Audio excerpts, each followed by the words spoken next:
சுவாமிநாதன் திருவருள் செய்ய இதுவே நல்ல சமயம் என குறிப்பிடும் ஆசிரியர் சரணம் புகுந்த பின்னர் தன்னை ஒன்னலாரிடம் விடுதல் தகாது என்கிறார்.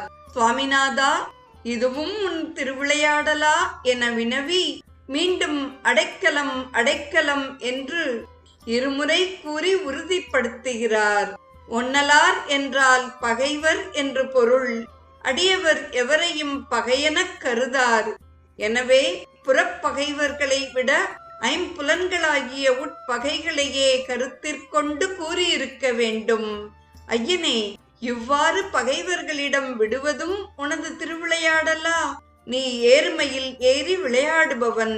மாங்கனிக்காகச் சினந்து மலை மீது ஆண்டியாக நின்றது போன்ற திருவிளையாடல்களை உனது பெற்றோரிடத்தும் தேவர்களிடத்தும் வைத்துக்கொள்.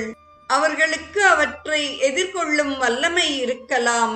நானோ சிறு மானுடன், அதுவும் உன்னை சரணடைந்த அடியவன். ஆகவே நீ என்னை கைவிடாது காத்தல் வேண்டும் என்பது தோன்ற விண்ணப்பிக்கிறார். தஞ்சமென்று அடியார் தழைத்திட அருள் செய் என்று கந்தசஷ்டி கவசத்தில் தேவராய சுவாமிகள் வேண்டுவது போல் வேண்டி இப்பாடலை நிறைவு செய்கிறார். இப்பாடலில் உபனிஷத் சாரம் என்று போற்றத்தக்க கருத்து அமைந்துள்ளது. கவலையும் பகையும் நீங்குதல் இப்பாடலின் பாராயண பலனாக அமைகிறது.